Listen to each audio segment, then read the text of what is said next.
All right. So today we're starting chapter 5, and we won't be doing the entire chapter, just parts of it that we are required to do. Now, before I get into this, I was looking, or I started printing the notes for this unit, or for this next test, I guess, for anything that's going to be on the next test, while you guys were taking your test on Wednesday. And I noticed while I was printing that I accidentally sent you for 6-1 and 6-2. I accidentally sent you the completed keys for the notes, not the blank notes. And I looked back and I realized the reason I did that is because I had accidentally labeled the file as, you know, the section and not the key. And I had that whole hoopla with the print shop. And then I had to quickly send her, you know, like 40 files to, anyway, they were named wrong. And so you have for 6-1 and 6-2, you have keys for those. Now, for some of you, you're going to say, okay, great, cool. I didn't have to take any notes. But for others of you, you want to take notes. And I know that that was one of the comments that was made, was like, we want to be able to write things ourselves. And that's why I have the notes sent to you to begin with. You're going to learn more by actually writing things down. Now, I understand if you don't have access to a printer, that's why I'm letting you know in advance for next week when we hit 6-1 and 6-2. I mean, it's possible we could get a tiny start on 6-1 on Wednesday, but I doubt it. So for next week, if there's any way that between now and next Monday, you can get somebody somewhere to print out 6-1, 6-2 blank notes for you, I did switch the files out on D2L. So you can go onto D2L and download the file from there, and you can print them. The rest of them should be fine for the whole rest of the class. It's just, I don't know how those got named wrong. So sorry about that. Okay, so that's for the 6-1, 6-2 notes. All the other notes that you have should be blank. Okay, now, we're starting chapter 5 tonight.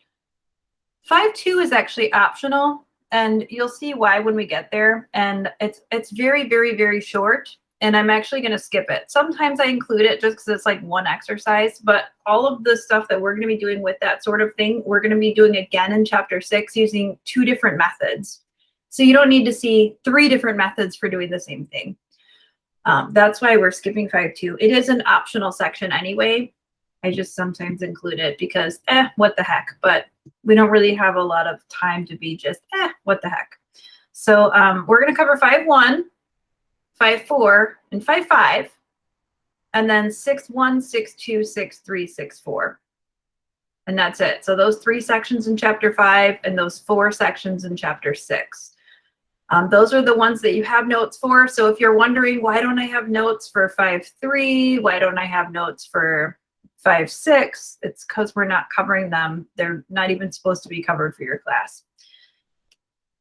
Okay, so that's what we're going to be doing. I updated the syllabus with sort of a new tentative outline just because some of our dates got pushed back a few days. So I wanted to make sure to sort of update that timeline a little bit for you. Again, it is tentative, but I don't know. Some people like to have something updated. All right, so let's see. So our next test will be over chapters 5 and 6. So it'll be over these 7 sections that we're going to be covering. Now, currently, that's on the syllabus for November 16th. But I have a feeling that's probably going to end up being at least a Wednesday, November 18th. But we're going to see how it goes, and we'll discuss as the time draws nearer. Test 5 for sure will be December 9th. That's not moving. So if we have to move test 4, that just means we'll have fewer topics on test 5. So yay. The other last piece of housekeeping news I had for you was your drop date for the class, if you choose to drop with a grade of W, is November 8th, which is Sunday. So if you feel like you're not going to pass and you want to just take the W and not take any chances, then you have to drop by Sunday, November 8th. Otherwise, it will be too late. I think that was it. Oh, also, I just posted the key to your exam. I'm so sorry. I thought I already posted it, and I was sitting here thinking about one of you guys and your tests, and then I was like, well, we'll access the key, and then I was like, wait, I never posted it. So I just posted it like 30 minutes ago. That is all. Does anyone have questions before we begin chapter 5? Okay, so chapter 5, for at least the beginning, will be kind of a nice review for many of you, even if it's been a while since you've seen some of these systems of equations. You've at least seen them before. You had to have seen these before. This is not something that you would have gotten to this point and not seen. Okay, 5.1. It says 5.1 and 5.2, but systems of linear equations. So 5.1 is going to focus on systems with 2 equations and 2 unknowns. 5.2, which I just said, that focuses on 3 equations, 3 unknowns. And like I said, we're going to be going over methods for how to do that with matrices in chapter 6. So these are very connected. So if you're wondering why are we doing 5 and 6 together for the test, it's because they are very interconnected. They cover the same topics. They both cover systems of equations. Okay.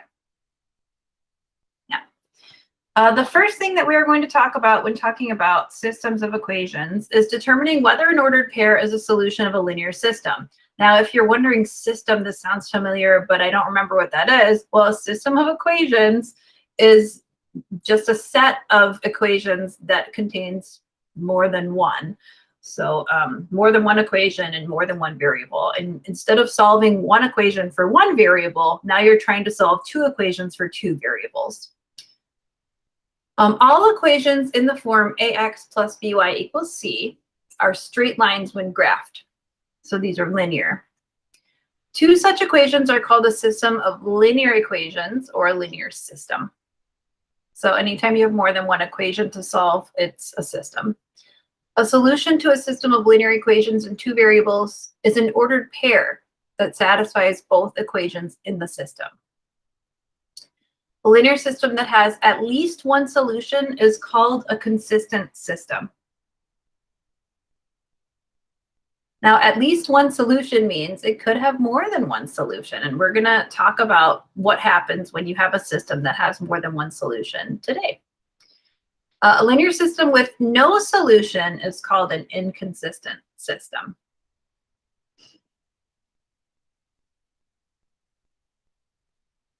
So number 1, we're going to determine whether the given ordered pairs are solutions of the system. This sort of just gets you going with your familiarity with these systems of linear equations. And by the way, in this section, all of our systems are going to contain equations that are linear. We're going to talk about nonlinear systems in 5.4. So our first system is 3x plus y equals 12 and 2x plus 3y equals -6. Now, when we're determining whether ordered pairs are solutions of the system, when you're given an ordered pair, you're given an ordered pair in the form of x, y. You're going to substitute these values for x and y into both of the equations. Now, if the ordered pair does not satisfy the first equation you try, then that's the only time when you wouldn't have to test it in the second equation. So if it doesn't satisfy the first, forget it. It can't be a solution to the system. It has to satisfy both. But you cannot just check it in one equation and say, oh, yep, it's good, check. It has to satisfy both equations. So when you're checking whether or not an ordered pair is a solution, you need to test the ordered pair in both of the equations. And if both equations are true, then you would say that, yes, this ordered pair is a solution to the system. So looking at x equals 6 and y equals -6, we're going to go back to this system and we're going to substitute these values and see if our equations are true. So I'm going to start with the first equation, 3x plus y equals 12. And then wherever I see x, I'm going to plug in 6. And wherever I see y, I'm going to plug in -6. So I have 3 times 6, and then plus -6, or you can just say -6. And we're going to ask ourselves, does this equal 12? And then we'll simplify the left-hand side to see. So you have 18 minus 6, which does indeed equal 12. This means that your ordered pair is a solution, at least for the first equation. If it's a solution for the system, it has to satisfy both equations. So you're going to do this one more time and check this same ordered pair, 6, -6, in the second equation.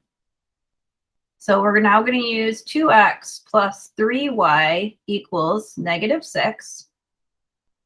And then we're going to substitute 6 for x and -6 for y. And we're going to ask ourselves if the left-hand side simplifies to -6. So 2 times 6 is 12. 3 times -6 is -18. And 12 minus 18 does indeed equal -6.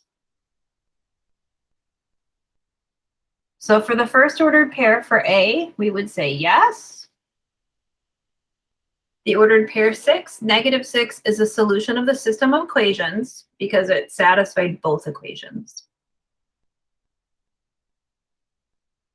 Does anyone have a question on 1A? Okay. Wonderful.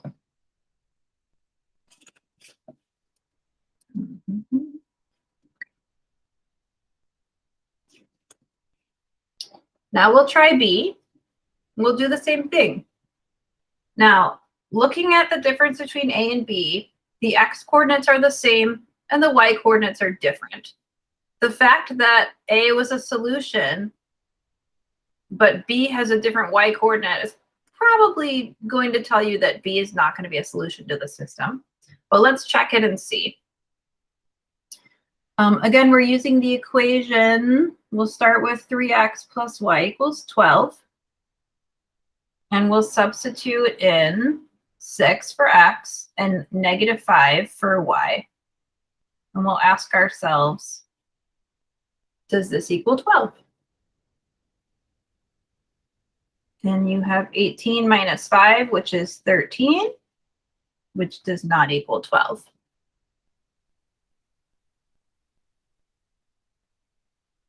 So if you get this result, that you tested an ordered pair in one of the equations and it doesn't work, then you can stop and you can say, no, the ordered pair is not a solution to the system. It doesn't even matter if it's a solution to the other equation because it has to solve both.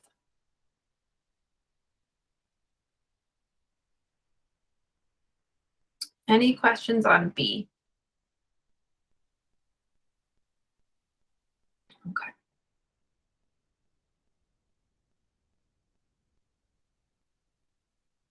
Wonderful.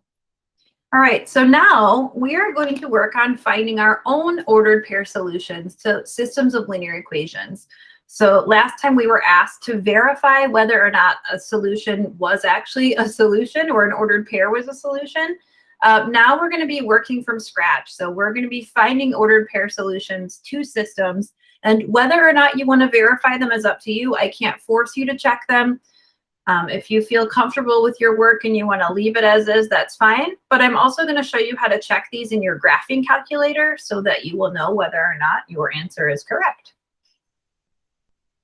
Okay, so there are 2 ways of doing this. Well, technically 3 if you think about this graphing or graphically. We'll look at that in a few minutes. The first way that we're going to do this is through substitution. Now, generally, you're going to look at the system of equations and you're going to have a good idea of the method you want to use just by looking at the way in which the system is written. Like sometimes you'll have one equation that just says y equals something x plus a constant. definitely that's a substitution situation. Another time when substitution is going to be the best way to go is going to be anytime you have y in a term by itself, meaning you don't have a coefficient on y other than 1. So in this case, because we have negative 9x plus 1y, that lends itself really well to substitution.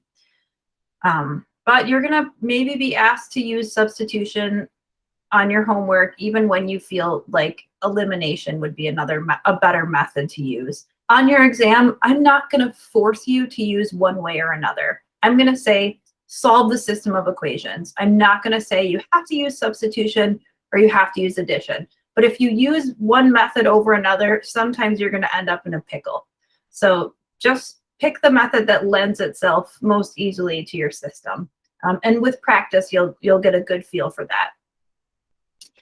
All right, so to solve linear systems by substitution, you're going to solve either of the equations for one variable in terms of the other. So that means solve for one variable, get like y equals blah, or even x equals blah. It doesn't have to be y, just something so that you have one of the variables solved in terms of the other. If one of the equations is already in this form, you can skip this step. Number 2, substitute the expression found in step 1 into the other equation. This will result in an equation in one variable. And those are the kinds of equations that you've spent so much time solving in your life. Don't substitute it back into itself. You'll just get the identity back. Don't do that. Solve the equation containing one variable. And then we're going to back substitute the value found in step 3 into one of the original equations. You pick at that point, doesn't matter. Simplify and find the value of the remaining variable. Number 5, check your proposed solution in both of the system's given equations. I can't force you to do that. I know it takes a long time. That's up to you. All right, so let me show you how to do this. And I have a feeling that if you're kind of like, I don't remember doing this at all, once I do this, it's going to come back to you very quickly. Let's see, Karen. Karen's question is about the equations in number 1. That's okay, Karen. I'm happy to get any questions, even if they're late questions. Number 1, are the equations parallel? Well, in order for the equations to be parallel, they'd have to have the same slope. I think you're just thinking about the fact that the y coordinates differed by only 1 unit. I mean, if you weren't sure whether or not they were parallel, you could solve and find the slope. You'd solve for y. However, and we're going to talk about this in a couple minutes, if these lines were parallel, then they would never intersect. And what you're looking for the solution here to the system of equations is the point at which they intersect.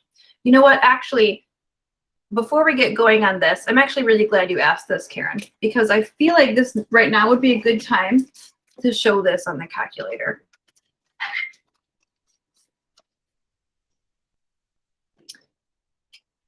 Okay. So the solution that we were given here, 6, -6, I want to show you graphically how you would actually verify this solution. Now, in order to graph these in your calculator, you have to have these solved for y. So you would take each equation and solve it for y. The first one's a little bit easier just because you already have y by itself in the second term. So subtract 3x from both sides, and you get y equals -3x plus 12. So we just moved the 3x to the right-hand side using subtraction. And then for the second equation, we're going to have to do slightly more work. So this one's the first. Go ahead and subtract 2x from both sides, and you'll get 3y equals -2x minus 6. And then to get y by itself so that we can use this in our graphing calculator, divide each term by 3. So you'll have -2/3 x, and then -6 divided by 3 is -2. So this would be the second equation. Now, before I graph these two functions, does anyone have a question about how I obtained functions 1 and 2?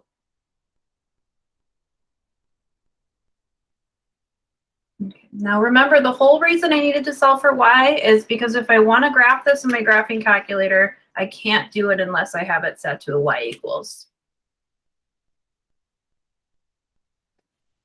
Oh, and by the way, back to Karen's question. The only thing you guys know so far about parallel lines is that they have the same slopes. And now you're looking at these two in slope-intercept form. The slope for equation 1 is -3. The slope for equation 2 is -2/3. So they don't have the same slope. So we know they're not parallel. But you're also going to see that they can't be parallel because they actually intersect at 6, -6. Okay, so the first one will enter as -3x plus 12.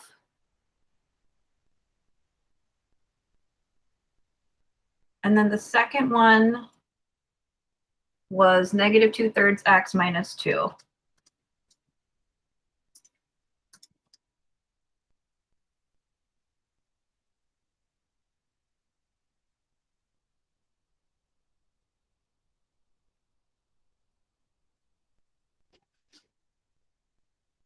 Something helped last time, and I think I moved this lamp.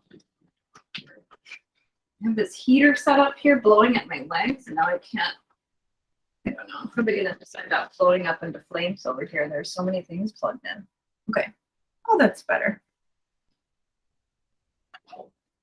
So if I go up in flames, I don't know what you're going to do. Someone else will have to teach you how to solve systems of linear equations, right? All right. I don't know. It keeps thinking about it. All right, now I'm going to graph. I want to make sure, first of all, that I'm in Zoom standard. So I'm going to hit Zoom 6.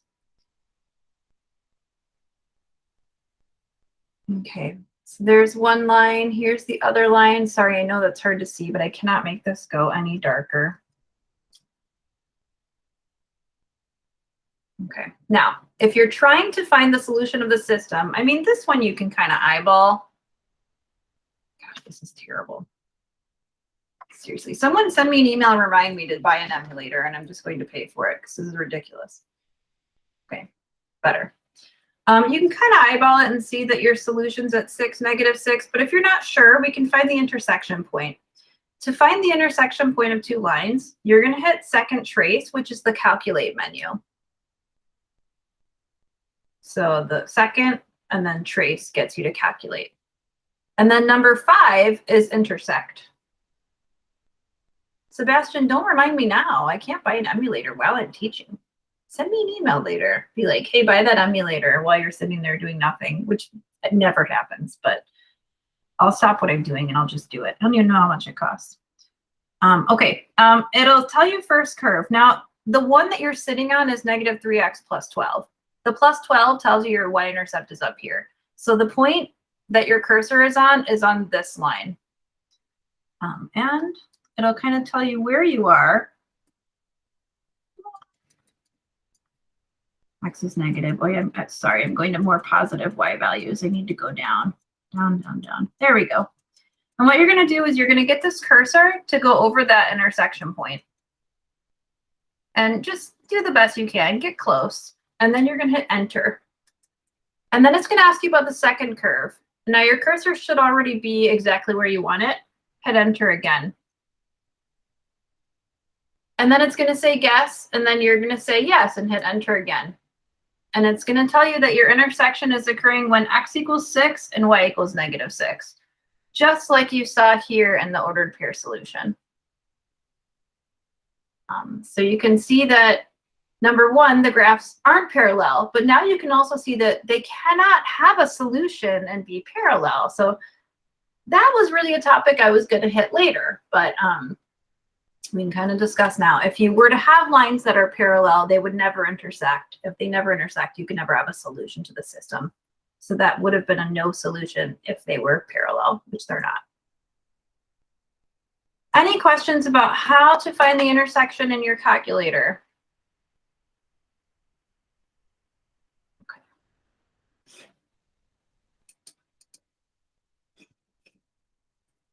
Wonderful. Okay. So you can always use this for any of the exercises we do. Just, be careful when you solve for y. That's the only thing. Just make sure that you do that correctly. Because if you don't solve for y correctly and your equation's wrong, then your intersection point's going to be wrong too. And you would hate to have your work be correct and the only thing wrong would be what you checked in your calculator. It would be terrible. All right, so let's use the substitution method. What we're going to do first is we're going to look at the equation that already has the variable by itself. Now, that would be the first equation. So I have negative 9x plus y. And since it's just one y, this is what I want to focus on, the first equation. And I'm going to get y by itself. So step one is solve either of the equations for one variable. And that's what we're doing first. So I can go ahead and add 9x to both sides, and I get y equals 9x plus 5.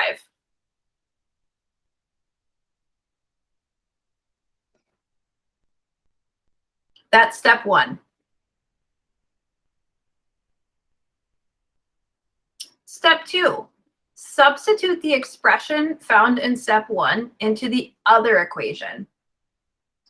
What that means is we're going to take our value for y, which is 9x plus 5, and we're going to substitute it for this y. So I'm going to take my 9x plus 5, and I'm going to substitute it for the y in the second equation. And we can do that because we know that y has to be the same value for both equations. And I know that y is equal to 9x plus 5. So we're going to sub that in. And when we do that, we're going to be really, really careful to use parentheses when we drop in more than one term. So we have negative 3x minus, we still have this 4 in front of the y, but instead of writing y, I'm going to write what this y is equivalent to, which is parentheses 9x plus 5, and then equals negative 7. I hope this is starting to look really familiar to you all.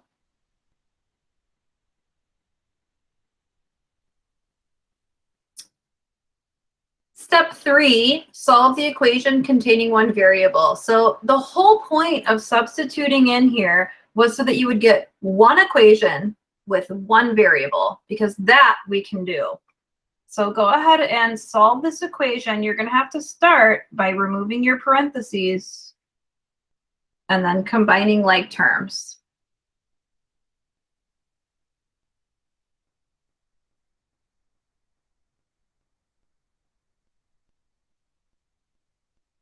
So you'll have negative 39x minus 20 equals negative 7.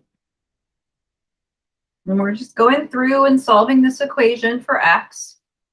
Add 20 on both sides, and you'll get negative 39x equals positive 13. And then be careful when you divide both sides out, because sometimes students just see the association between these two numbers and they'll automatically say x equals negative 3, but it's not. It's negative 1/3. Just be careful. Very common error. Now you're not done yet. All you found was the x coordinate of the ordered pair. Before I find the y coordinate, does anyone have a question about how to find the x coordinate of the ordered pair? Okay. Wonderful. Now we're going to back substitute the value found in step 3 into one of the original equations. It does not matter which one. If I were you, assuming you did this correctly, you can find the value for y just by plugging in this value for x. So I'm just going to use this equation that I wrote. I know normally I go back to the original. I mean, I'm assuming that you did this correctly. Otherwise, everything else that's based off it is wrong anyway. So if I know y equals 9x plus 5, then I know y equals 9 times negative 1/3 plus 5.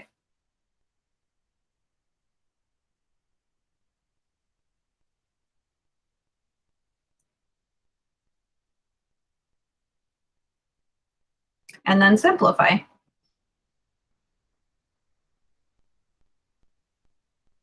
And you get y equals 2. Now, if you were to do this on a test, that's fine. Find x, find y, put a box around them. Doesn't matter. That's all I need. Your book is going to ask you to write your solution as a set of ordered pairs. So it's going to give you braces on MyMathLab, and then it's going to have an answer box inside of it, and it'll say type an ordered pair. And your ordered pair is -1/3, 2. So that's the way you can enter it on MyMathLab. Feel free to always write your answer as an ordered pair, but it's certainly something I got tired of taking off points for in my life. So x equals, y equals, put a box around them, fine. Does anyone have a question about number 2?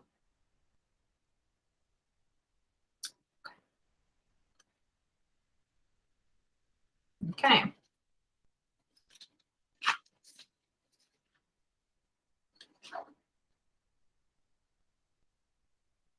So let's solve an application problem about a cafe.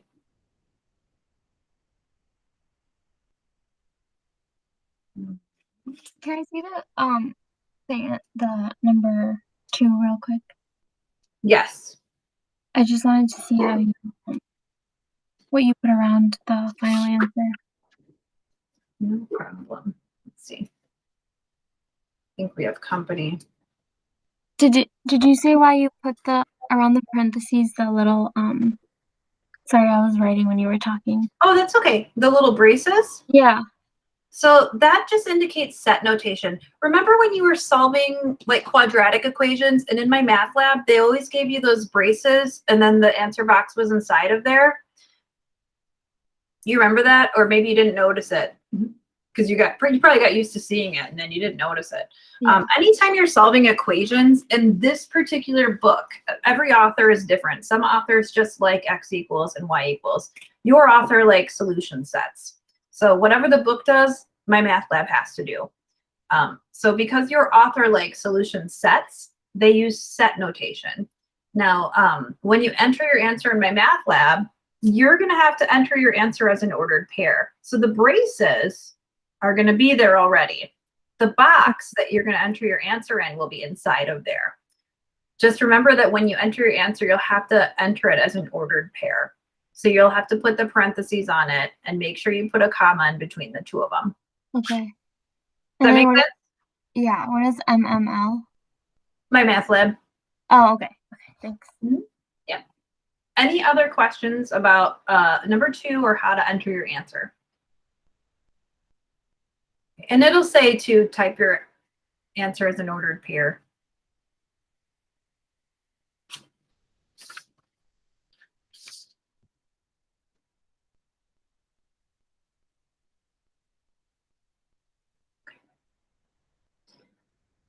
All right, so there are a lot of applications that come with systems of equations. I remember once I wrote a system of equations to figure out like the electric bill in our apartment when I was living in Champaign. And there were like a certain number of units, but some were like double units and some were singles, and it was very complicated. I don't remember why this came down to me doing it. Either way, it was very helpful to use a system of equations to figure out what everybody owed. But there are a lot of very useful applications for them. Some of them you'll find are not as practical as others, but you'll learn how to solve them, and who cares? Some of them are fun and others are ridiculous. So here's one you can judge for yourself how fun or ridiculous it is. Johnny's Cafe serves desserts. 1 serving of ice cream and 2 servings of blueberry pie provide 790 calories. 3 servings of ice cream and 2 servings of blueberry pie provide, this is going to drive me crazy, 1,290 calories. Find the caloric content of each item. Now, a lot of times students get very confused on application problems because they aren't even sure what it is that their variables are supposed to represent. The question that you're being asked is going to tell you what your variables are. The question is asking you, find the caloric content of each item. So you're finding the caloric content of two different things. One of those things is ice cream. The other is blueberry pie. Those are the items for which we're trying to find the caloric content. So if that's what you're trying to find, then that's what your variables are going to represent.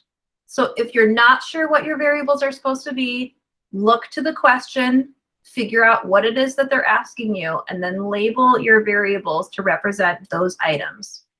So if it's saying find the caloric content of each item, well, I'm going to use X and Y because I find that to be most straightforward. I'm going to let X be one of the items. One of the items would be a serving of ice cream.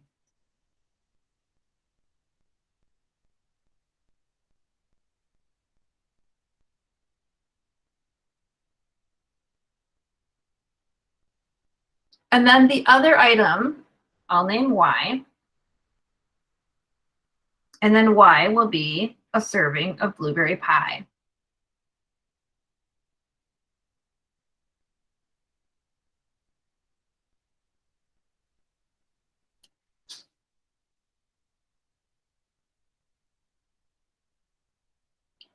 Now on your exam, when I give you application problems, and you're going to see several of them on there because, like I said, systems of equations have a lot of applications, I'm going to specify in the directions to label your variables.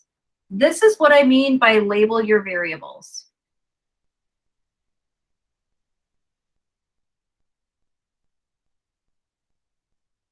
That's what this is. So when I say label your variables, do this. Tell me what X represents. Tell me what Y represents. And I used to get nitpicky. And if someone would say X equals ice cream, Y equals pie, I would get super annoyed because technically that's not what it is. But you know what? That's okay. Technically, we're looking at the caloric content of a serving of ice cream and the caloric content of a serving of blueberry pie. But just make sure I understand what it is that your variables represent. Now, once you have that down, you're going to read the sentence again to try to figure out what your equations are going to be. So go back and read one serving of ice cream. Well, a serving of ice cream is X. So 1X, and usually indicates plus. So one serving of ice cream and 2 servings of blueberry pie. So that means plus 2Y. Provide 790 calories. So we'll say equals 790.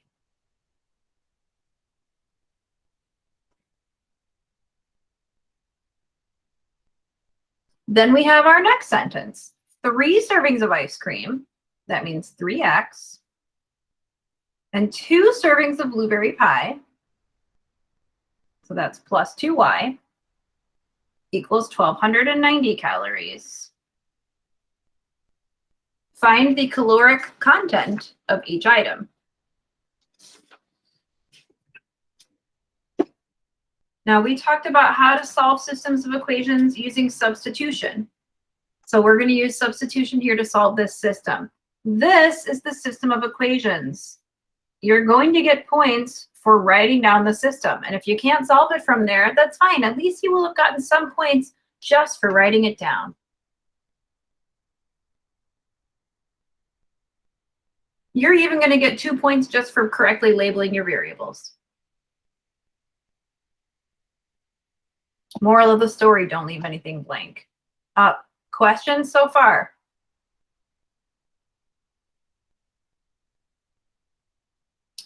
Generally, the hard part is just writing the equations, but I'm trying to make that easier for you by really breaking it down how I find these equations. All right, so let's go ahead and solve. I'm going to use substitution. I'm going to try to find a variable that is at least just has a coefficient of 1, and that's going to be the X. So I'm going to go ahead and take the first equation and I'm going to solve it for x by subtracting 2y from both sides. So I have x equals negative 2y plus 790.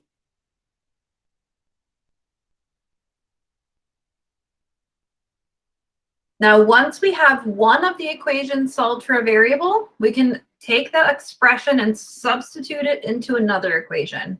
That's why we call it the substitution method. So I'm going to take this expression written in terms of y, and I'm going to swap it out for x. I know that x equals negative 2y plus 790.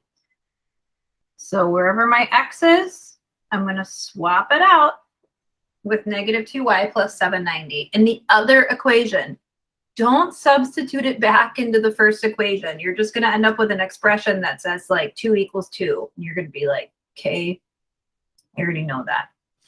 So don't do that.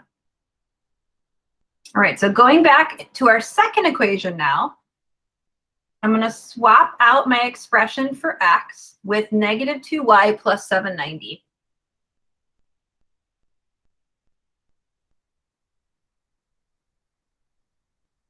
And I still have plus 2y equals 1290.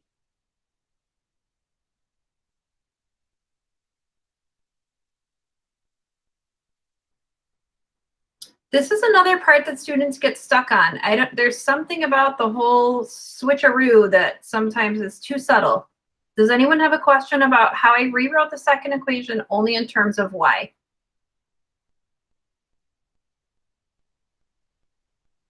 Okay. All right, if you have a question, pop up and make sure you ask. All right, now we're going to distribute, simplify, solve, and then we'll back substitute. So back to here, everything is just pure algebra 1. So negative 6y plus, go ahead and get out your calculator if you need it. 790 times 3 is 2370. Plus 2y is 1290.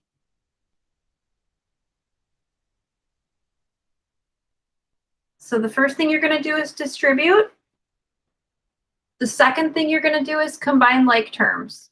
I guess technically you can do this in a different order, but I feel that this will make you most successful. Negative 6y plus 2y is negative 4y.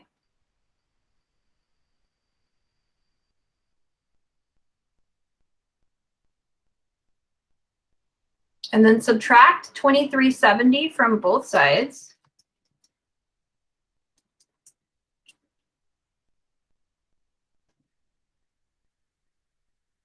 And you get negative 4y equals negative 1080. And divide by negative 4 and you get 270.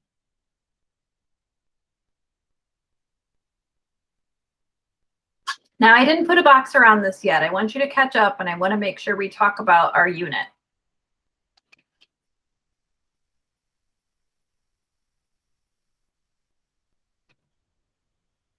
Does anyone have a question about how I obtained y equals 270? So remember what y was. We were trying to find, I guess we technically should have labeled it even better, the number of calories in a serving of blueberry pie. We found that y equals 270. Let's say you accidentally forgot a negative sign here, or you divided by 4 instead of negative 4 and you got negative 270. Right off the bat, you'd say, something is wrong. That can't be. We can't have a negative number of calories. And you'd go back. And that's the nice thing about an application problem is you have a good idea of what you're expecting the answer to be. Now, if you watch your calories a lot, like I do, you'll know that 270 is honestly probably on the low end for a piece of blueberry pie.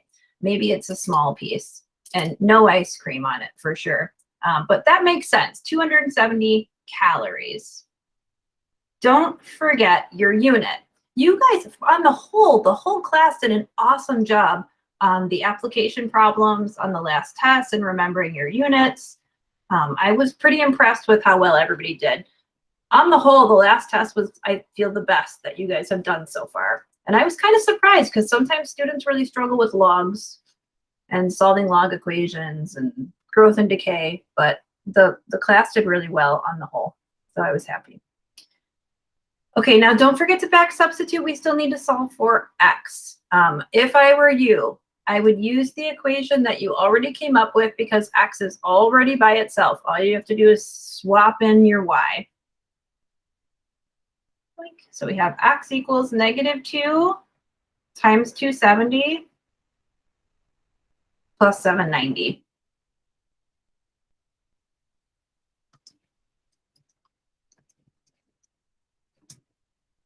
And you get 250. Calories.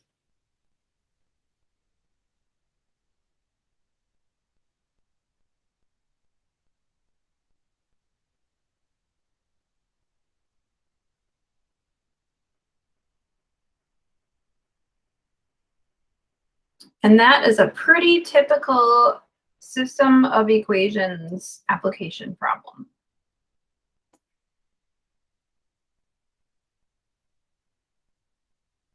Does anyone have a question on number 3?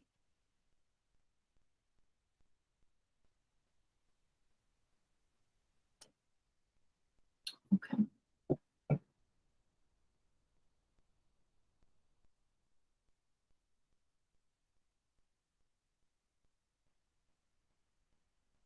All right. The other method that we're going to talk about for solving systems of equations is the method of addition. You might have heard it referred to as elimination. So if I call it that, sorry, your book talks about it as addition. Some books refer to it as elimination, but they are generally used interchangeably.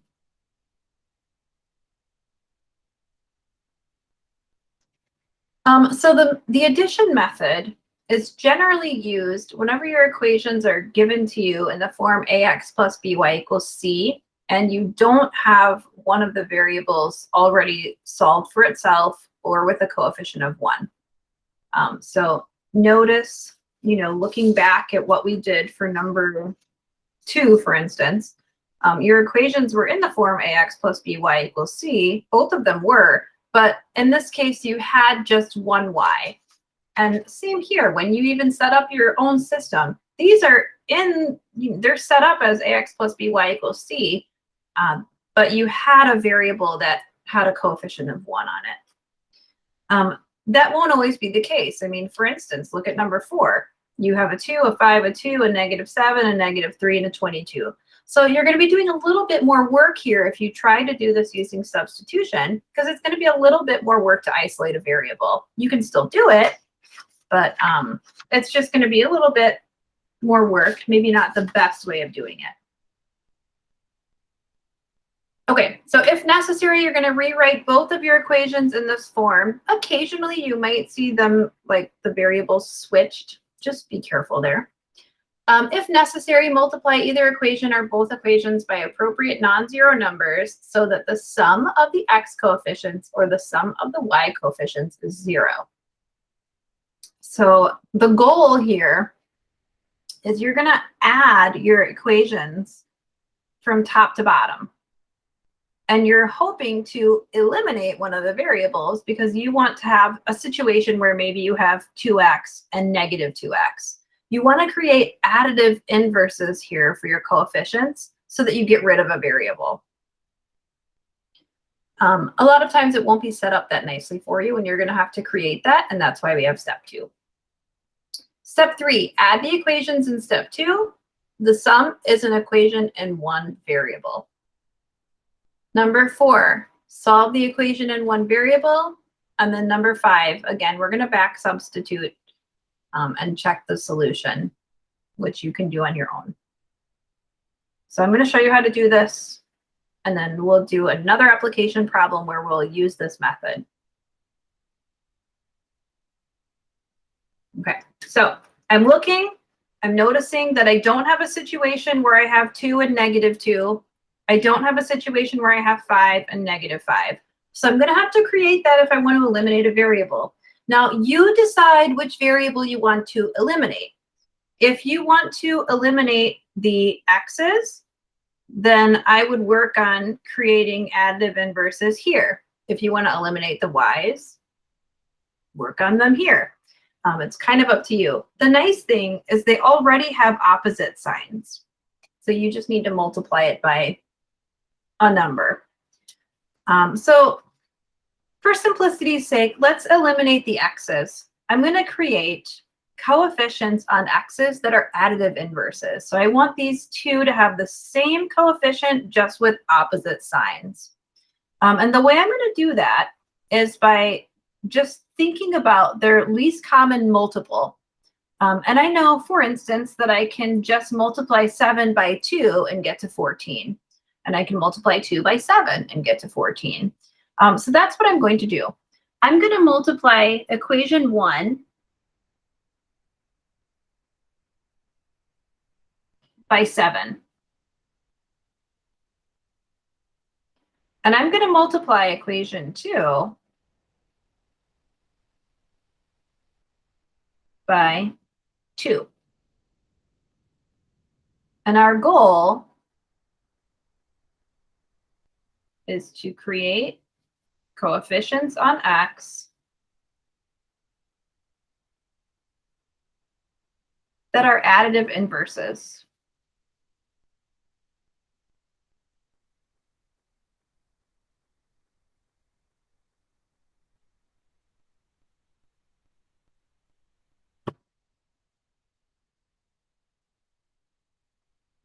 Now, I randomly chose x because both x and y looked equally accessible in this case. They both were going to have to get, I was going to have to multiply both equations in order to eliminate either x or y. So I just picked one. I said, okay, let's multiply here to eliminate x. I could have instead, if you're wondering, I could have multiplied equation 1 by 3 and equation 2 by 5, and then I would have gotten 15 and negative 15, and then those y's I could have eliminated. So up to you. If you want to try it that way and then make sure you get the same thing, you can absolutely do it that way. You will get the same answer as long as you've done it correctly. So let's go ahead and multiply equation 1 by 7. So multiplying by 7, I get 14x plus 35y equals 14. And we'll multiply equation 2 by 2. So that means negative 14x minus 6y equals 44.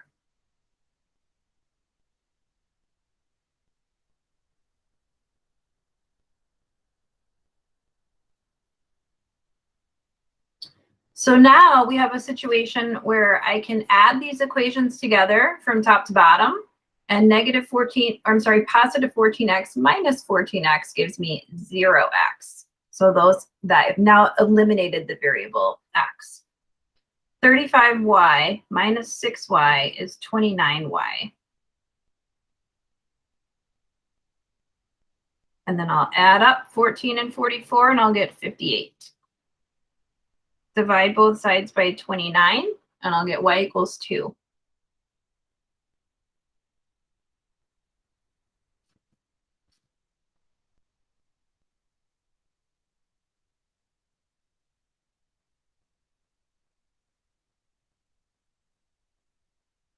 If you want to write the 0x, fine.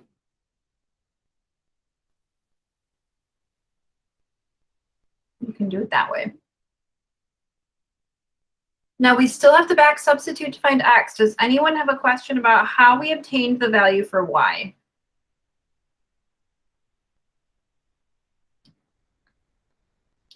So now that we have y, we don't have the same type of situation here where we have set up a nice equation for ourselves like we did last time, but that's okay. We can still back substitute. Pick either equation, doesn't matter which one, you choose.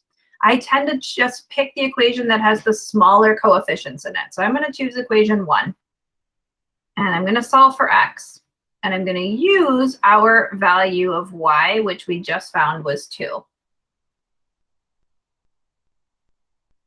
So I'm going to say, use equation 1 with y equals 2 to solve for x.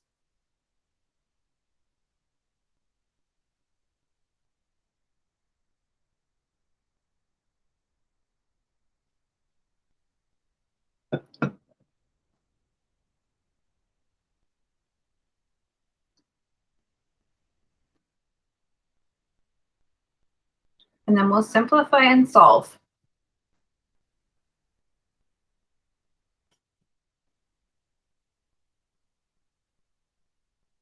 You get x equals -4.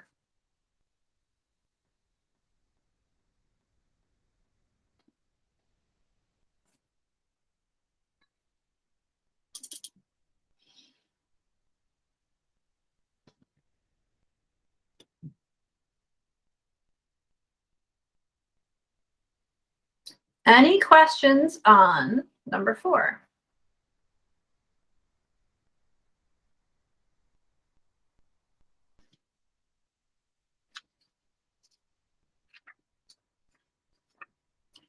All right, wonderful. Let's use this method in an application problem. Oh, I love these money problems. I don't know why. I don't love money problems, but I really enjoy solving application problems that have to do with money. A bank teller has 46 $10 and $20 bills in her cash drawer. The value of the bills is $820. How many $10 bills are there?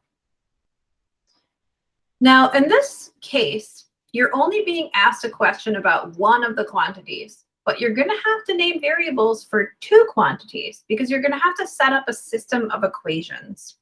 Now, the question is, and remember your variables are going to come from the question, how many $10 bills are there? So let's let X be the number of $10 bills.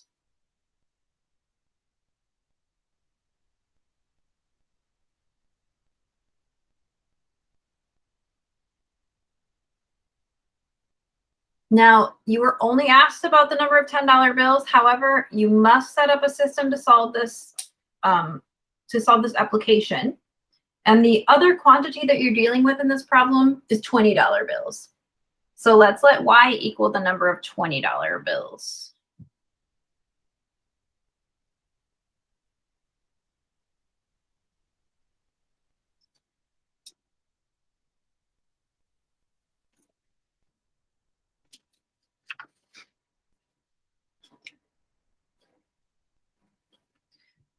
All right, so we have enough information here to generate 2 equations.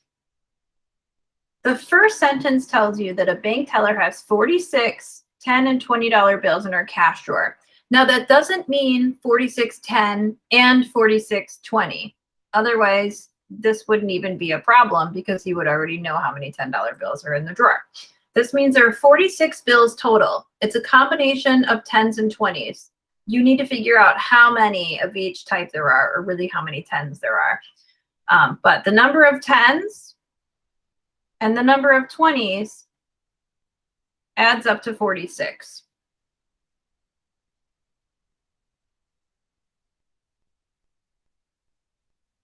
Now the value question is a little bit trickier. The value of the bills is $820. So in order to write an equation talking about the value of the bills, you need to think about the value of each bill. So if I'm talking about adding up to $820, I have a certain number of X's and a certain number of Y's that have to account for that amount of money. Each X is worth $10 and each Y is worth $20. So if I have a certain number of X's and a certain number of Y's that have to be equal to 820. Each X is representing $10. Each Y is representing $20.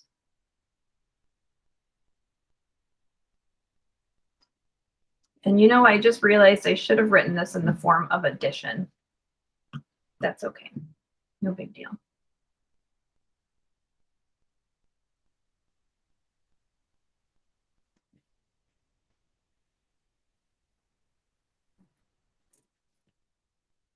I sometimes think that students find this whole value equation confusing because they're like, wait a second, why do I even need the 10 and the 20? But remember, all X is saying is that you have a $10 bill.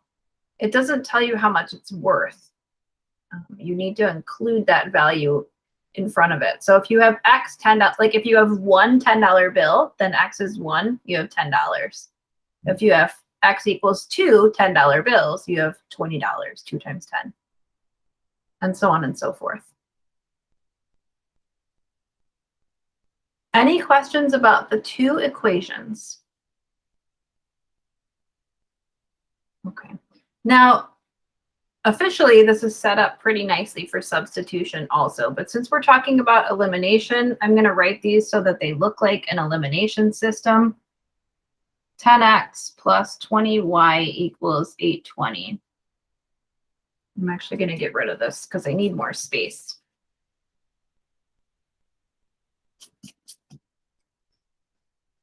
Okay, whenever I'm solving a system of equations using the addition method, I know I'm going to be, I know I'm going to be adding them from top to bottom. Now, officially, I'm trying to solve for the number of $10 bills, which is x. If I'm trying to solve for x, then I really want to eliminate y, just because I don't care what y is. But if you find y and back substitute for x, that's fine too. Let's go ahead and get opposite coefficients for y. And we're going to do that by multiplying equation 1 by negative 20.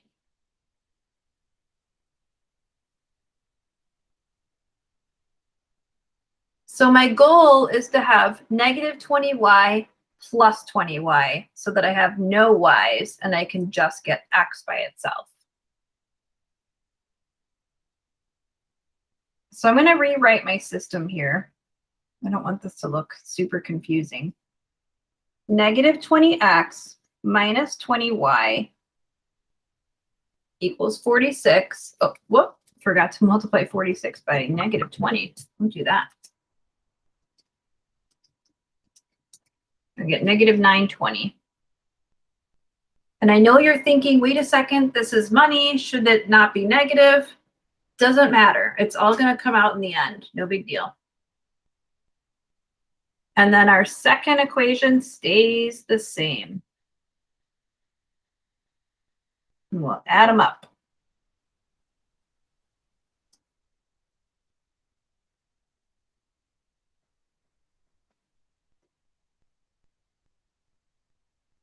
Any questions so far?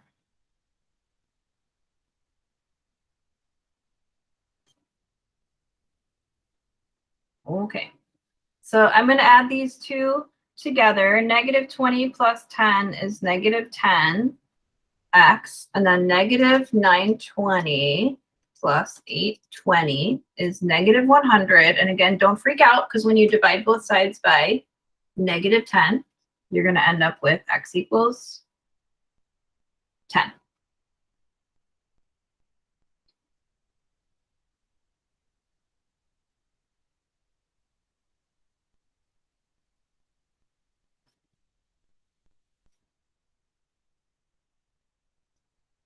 So x equals 10. That means you have 10 $10 bills. Now you were only asked about the number of $10 bills. If you were asked to find the number of each, well then y would have to be 36. And this is one that you can easily check because you can kind of just pop the money in there and make sure that it's correct. We all have a very good understanding of money. So we can say, okay, well, if I have 10 $10 bills, there's $100, then I must have 720 left over. So take your $20 bills and multiply by 36 and you'll get that 720. So that one you can sort of do a mental check on. Any questions on number 5?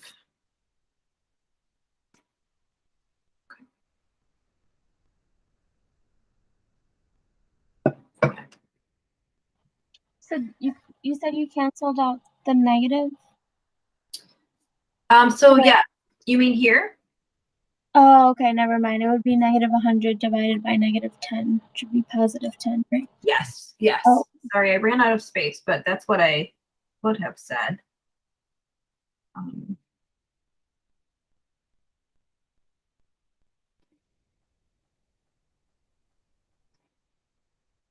Yes. Thank you, Karen. Does anyone else have a question?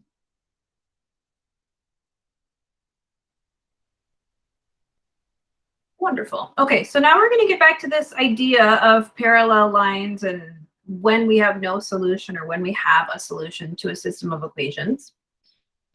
The number of solutions of a system of two linear equations and two variables is given by one of the following. You have exactly one ordered pair solution. That means that your two lines intersect at one point. If you have no solution, that means your two lines are parallel. So we said if the two lines are parallel, they don't intersect, you can't possibly have a solution. But you could have one more scenario, which is a situation where you have infinitely many solutions. And that's where your two lines are identical.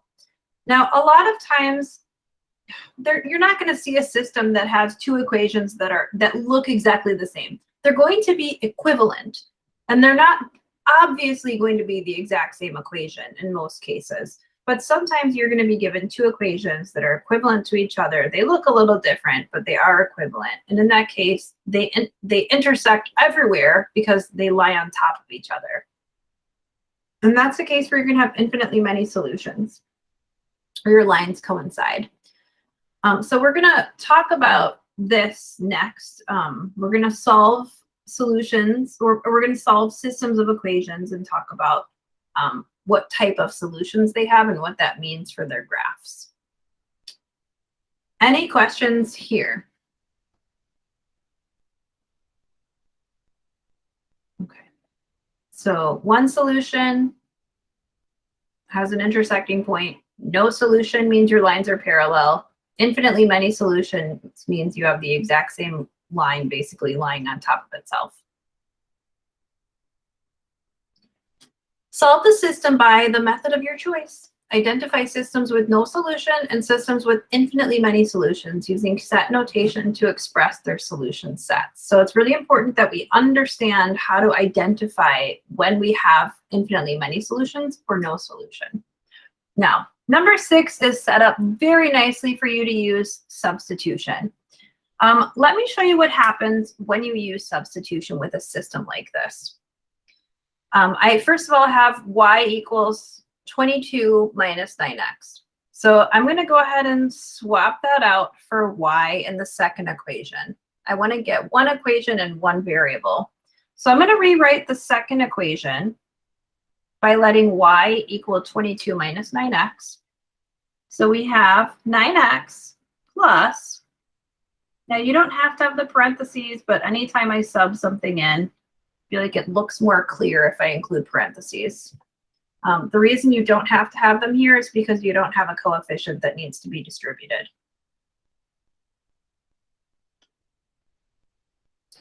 All right, now you can kind of see what's happening already on the left-hand side. You have 9x minus 9x. So when you combine like terms on the left-hand side, the x's are gone. And all that leaves you with is 22 equals 49. Is this true? No.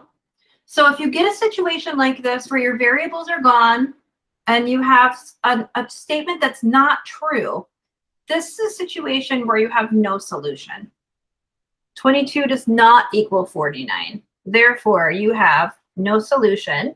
You can use the empty set symbol. On MyMathLab, actually, I think there will be 3 choices. I think your options on MyMathLab will say there's exactly one solution.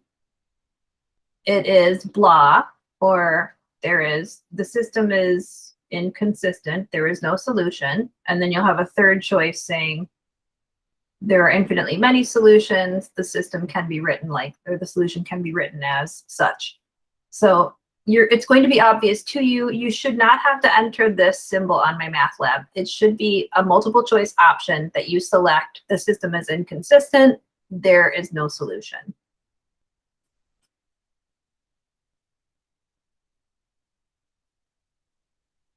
No solution. If you're working on this on your test, you can say no solution. You can use the empty set notation, whatever you want to do to indicate to me that there's no solution. Identify systems with no solution and systems with infinitely many solutions using set notation, blah, blah, blah. Okay, we're done. We did that one. Any questions on number 6? Okay. I always make sure I read the directions. I find that I have to do this with my son all the time. He's got all these seesaw assignments he has to do for kindergarten. And he's always trying to click the check button. And I'm like, did you finish it? Did you read all the directions? Did we do everything? Go back, look over it. He just wants to be done, you know? I know, I feel like you guys are always like, let's move on, done. But you got to make sure that you answered all the questions first. All right. All right, number 7, x plus 3y equals -2, and 2x plus 6y equals -4. Now, some of you are looking at these two equations and you're like, wait a second. If I take the first equation and multiply it by 2, I'll get the second equation exactly. This is the situation where you have infinitely many solutions. Some of them are going to be a little bit more obvious, like this. Not all of them will be. So I want to show you what it looks like if you don't notice that right away and you start to solve this. I want to show you what you're going to see. Go ahead and, I like substitution. Anytime I can use substitution, I prefer it. I'm going to go ahead and take x and get it by itself in the first equation. Yeah, I'm definitely a substitution person. Some of you will be addition people.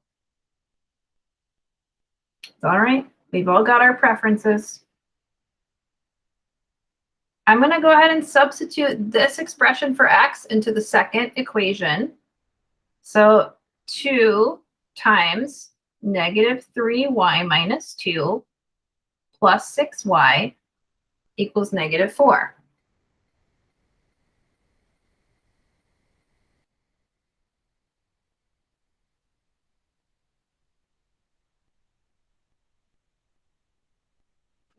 Questions so far? Okay. So I'm going to go ahead and distribute -6y minus 4 plus 6y. And now you're noticing, wait a second, -6y plus 6y. Well, that leaves me with -4 equals -4. That's true. -4 does equal -4, but my variable's gone. That's okay. If you end up here at the end and you get a statement that's true, that means that you're in a situation where you have infinitely many solutions.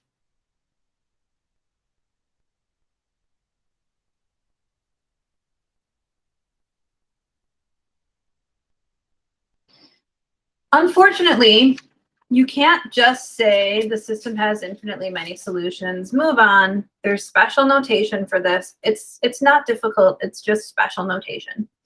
It's written in set builder notation. It'll start with a brace. And then it'll have an x comma y. So it'll have an ordered pair in it. And then it'll have one of these vertical bars. It's not a 1, it's a vertical bar. It's saying our solution is such that xy equals, and then it's any value that satisfies, you pick the equation that you enter. Now, it does not matter which form you enter it in. I take the original, and that's usually what your book does. Just pick one of them and pop it in there. It's not supposed to be super complicated. X plus 3y equals -2. Done. That means that any point that lies on this line is going to solve this system because these two lines lie on top of each other. So any ordered pair that satisfies this equation, or that one, you pick, doesn't matter, is a solution. So that's our notation for infinitely many solutions. And that'll be, again, another multiple choice option. There'll be 3 of them. One is, I don't know, there's one solution, here it is. Then there's no solution. Then there's infinitely many solutions. I think this is filled in for you on MyMathLab. If it's not, just pop in one of the equations. Doesn't matter which one. What are your observations about systems that have no solution or one with infinitely many solutions? I mean, we pretty much already covered that. Did anyone have something to add about that?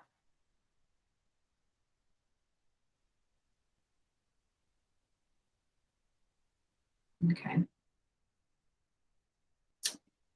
And if you're thinking, well, we did both of these using substitution, would it look the same with elimination? Yes. So, I mean, we could have done the same thing here with elimination. We could have taken the first equation, multiplied it by -2. And then when you add these together, you would still get a true statement.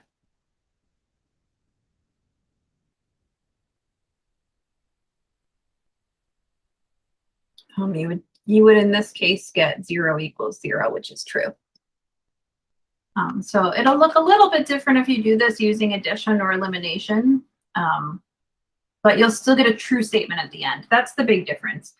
And if you wanted to, you could go back and do this one using elimination, but this was kind of set up for substitution with the y equals. But you could do it with elimination. You would just end up getting a statement that was not true at the end. Okay. All right, any lingering questions about number 7?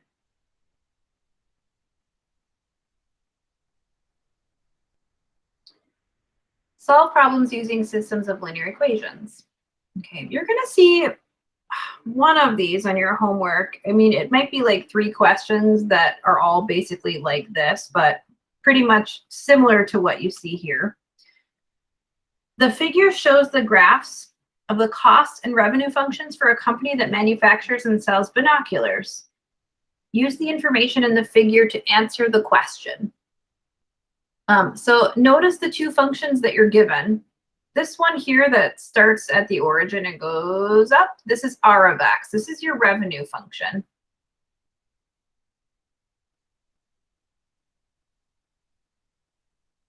And then this function here with the y-intercept at 1500, that one is C of X, which is the cost function. So your break-even point is given to you as this intersection point of the revenue and the cost, which gives you no profit at that point. You're breaking even. That means that the cost to make the items is equal to the amount that you're bringing in. So that's your break-even. You're not making a profit. You're just selling enough items to cover the cost to make the items, basically. So that's what this means. Now we're going to answer some questions based off of this graph. Number 8, use the revenue and cost functions to write the profit function from producing and selling X binoculars. So the profit is going to occur when we take the revenue that's created from selling this product. You sell the product, someone pays you for it, and then you subtract off the cost that it cost you to make the item. So the profit is equal to the revenue that you bring in minus the cost of making the item.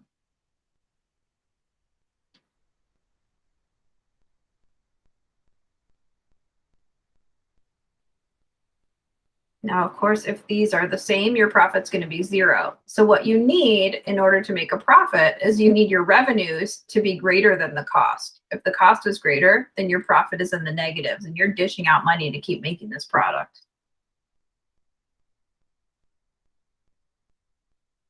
So to write the function, we're just going to call it P. Well, you can call it P of X, I guess. So P of X is the revenue function, R of X, 3X, minus the cost function. Now be careful because your cost function has 2 terms in it.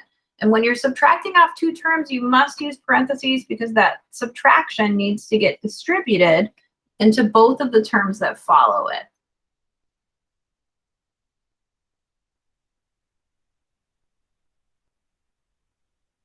And then you're going to simplify. So you'll have 3X minus 1500 minus X So that means P of X is 2X minus 1500.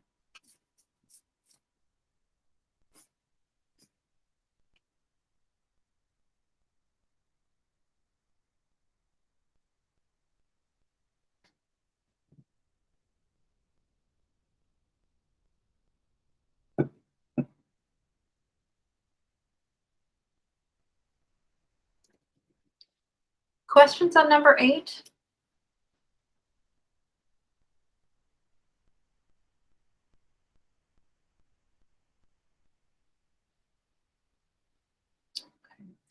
Looking at the graph, how many binoculars must be produced and sold for the company to break even? And what does this mean? Now, it's a little bit hard to see this on the graph. You're going to just guesstimate. It looks to me like if you take your break-even point and you send it straight down to the x-axis, and you send it straight across to the y-axis. If you want a straight edge, be my guest. I don't seem to have anything close by. Except a Cook County tax bill. Let's see.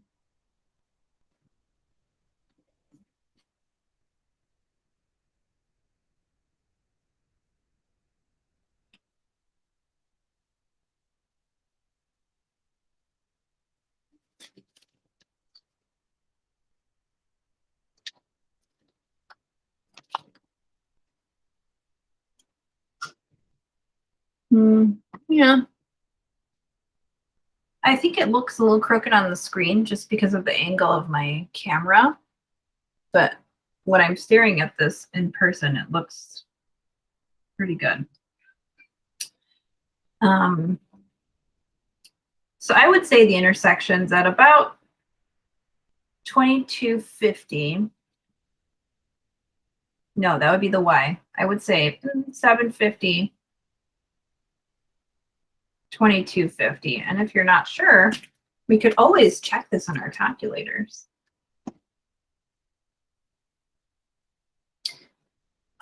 We're going to have to really work with our window here to make it match what we're seeing on the screen, though, in order to get these functions.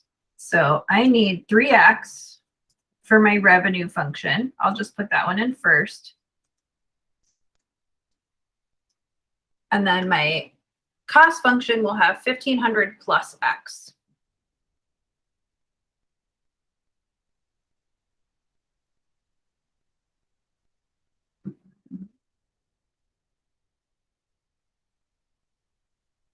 Okay. Now notice that your intersection doesn't occur until you're way over here. If you graph this in a standard window, look at what you're going to see.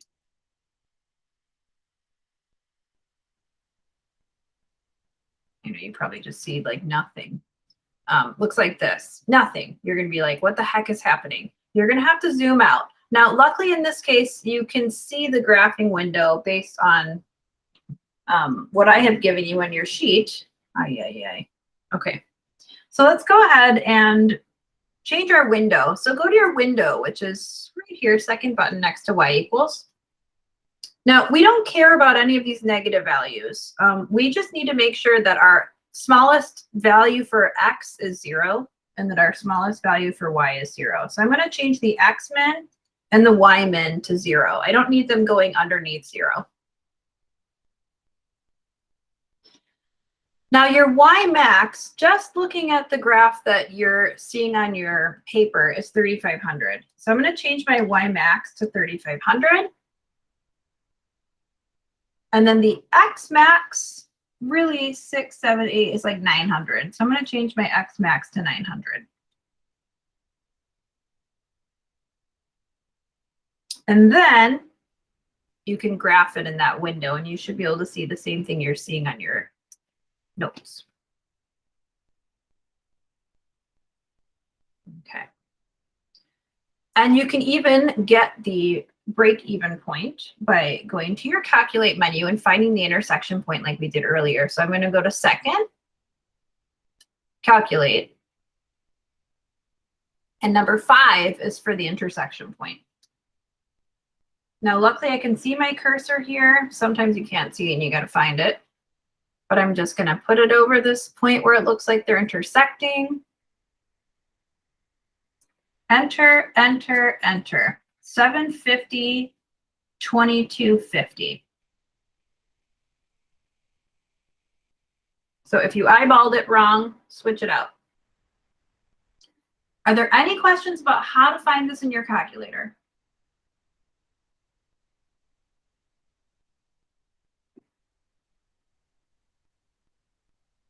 Okay, wonderful. So the window had an X min of 0, an X max of 900. Don't mess with the scales. The scales are fine.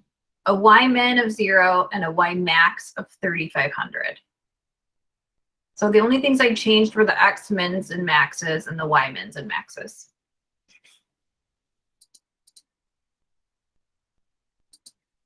Mm-hmm.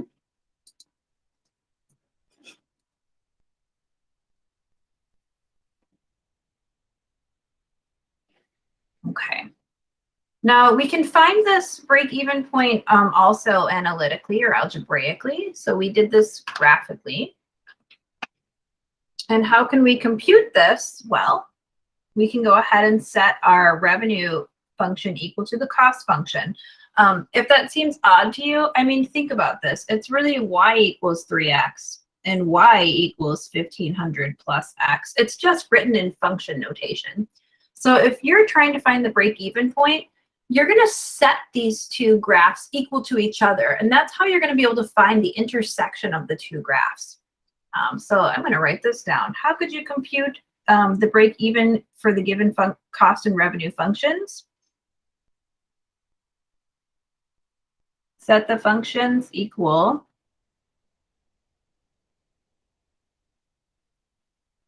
to each other to find the intersection.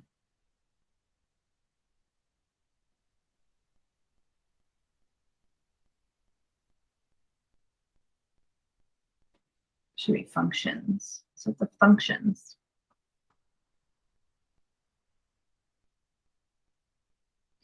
Now, in order to set the functions equal to each other, they have to be written in function notation. As long as they're both solved for y, you can just swap out, 3x for the y in the second equation.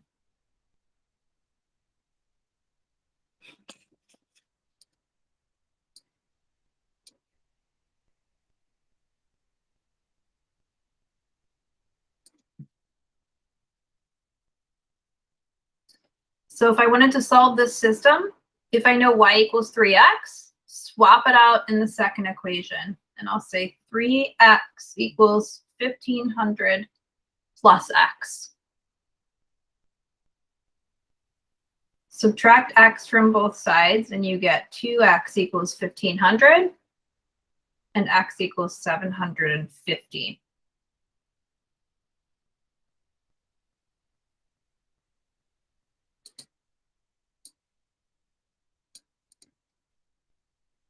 And then you can always go back to another equation and solve for y. If I know that y equals 3x, then I know that y equals 3 times 750, which is 2,250.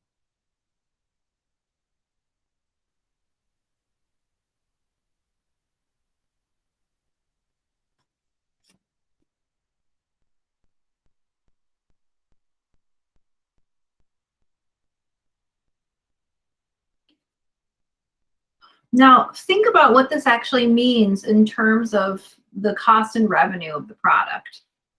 The break-even point is occurring at 750, 2,250. Well, X is 750. That represents the number of binoculars produced and sold. And then Y is 2,250, and that represents dollars. So the break-even point occurs when you sell 750 binoculars and you take in $2,250.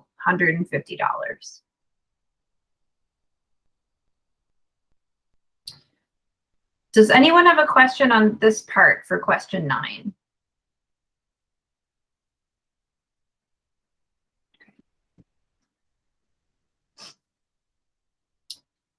Now, number 10 is asking about profit. You wrote a profit function already for number 8.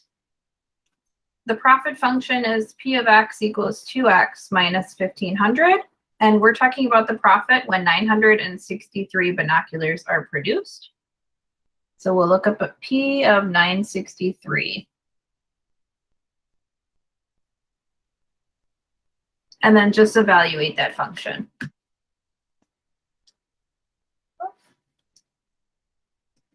So 2 times 963 minus 1,500 equals 426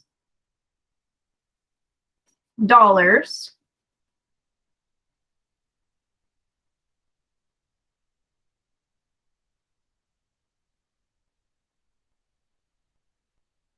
You know, with number 9, we said what it meant, but I want to make sure we write it down. I want to make sure we fully answer this question. So for number 9, this means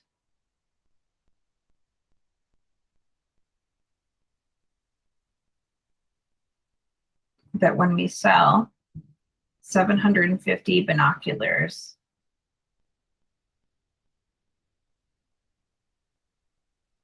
our cost and revenue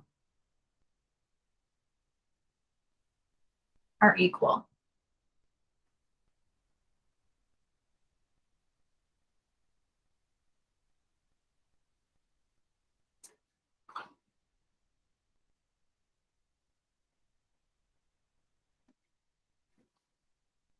So that means that if you sell more than 750 binoculars, you'll make a profit. Selling more than 750 yields a profit.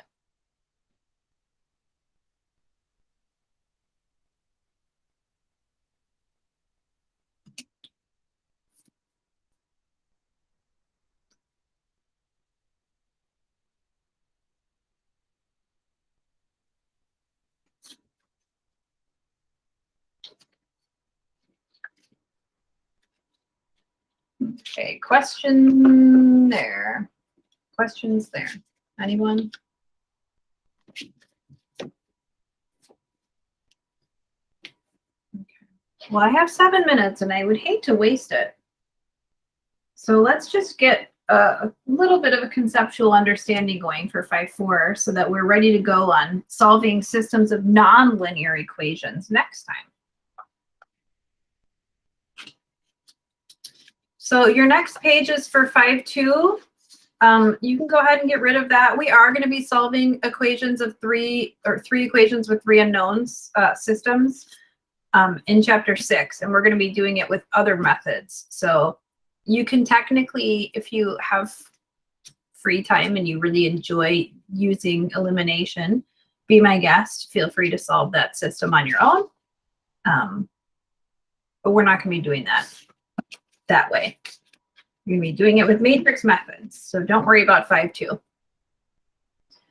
So 5-4 is about systems of nonlinear equations. Nonlinear means that sometimes your graph is not going to be a straight line. You might see some straight lines here, and then you might see a parabola. You could even see a circle. See all sorts of things. You could see ellipses, which we'll talk about more in chapter 7.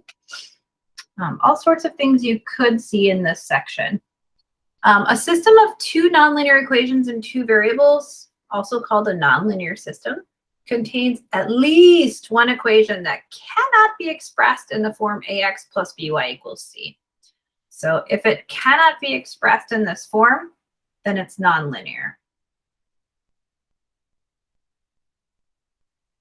A solution to a nonlinear system in 2 variables is an ordered pair of real numbers that satisfies both equations in the system. The solution set of the system is the set of all such ordered pairs.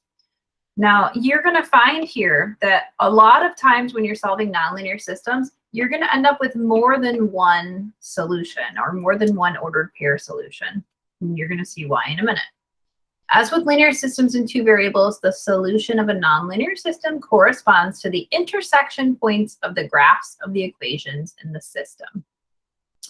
So recognizing systems of nonlinear equations in two variables. Well, the graph of two equations along with the points of intersection are given. Sketch a system of nonlinear equations that have 4 points of intersection.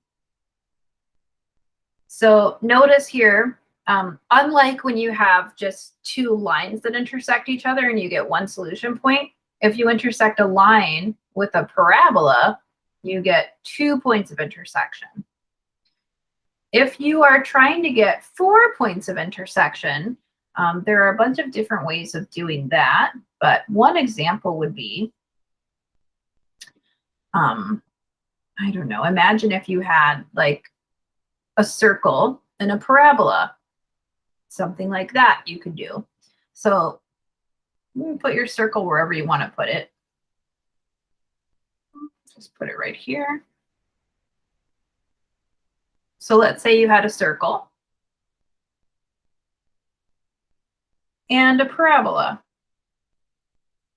that maybe went something like this. In this case, you would have 1, 2, 3, 4 ordered pair solutions. So you can kind of get a sense for the type of problems that you're going to see in this section. Number 1 was just the system x squared equals y minus 1. And, you know, this maybe isn't super obvious when it's written in this form, but it's really just y equals x squared plus 1. So this is your standard parabola shifted up 1 unit. That's all that one is. And then y equals 2x plus 9. You weren't asked to give a system here, just a sketch. So that's just one way that you could get that to happen. And I know some of you might be thinking, how can we do this? These aren't functions. A circle doesn't pass the vertical line test. Since when do we talk about circles? In this section, we're going to talk about some graphs that are not going to be able to be written in this form. They're not all graphs that you're going to be able to put into your graphing calculator. Sometimes we're going to have to talk about special ways to put things like circles into our graphing calculator. And that's okay. All right, so let's just talk about whether or not we have a system that's linear, or maybe if we have a system that's nonlinear. So number 2, what do we think? Decide if the system of equations in two variables is linear or nonlinear. Oh man, this would have been a perfect time to get a pair deck going on, but I didn't have one ready. Too bad. What do we think about number 2? Linear or nonlinear? You can write it in the chat. What do you think? You know, more pressure in the chat because then everyone sees your name. Trust me, no one's going to get off the call and think about what you wrote in the chat. I see a linear. Anyone else? Linear or nonlinear?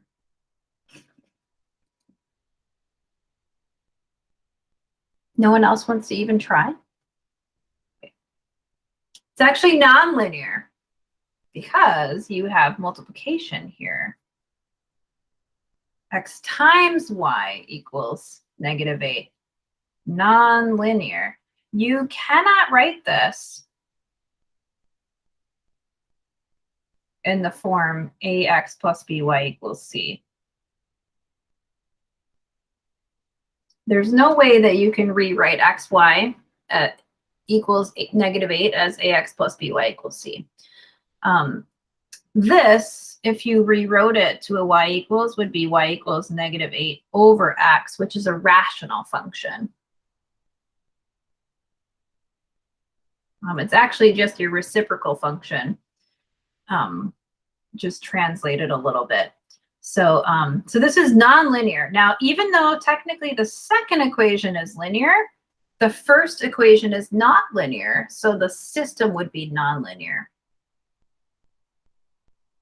If one equation is not linear, then the system is nonlinear.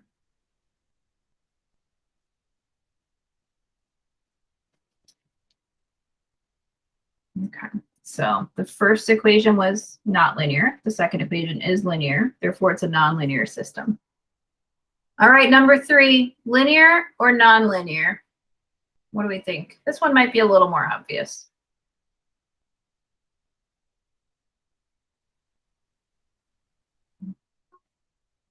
And if you're thinking, can I write this in ax plus by equals c? Try. You'll have 2y equals x squared minus 4 and y equals 1/2 x squared minus 2. Is this equation linear?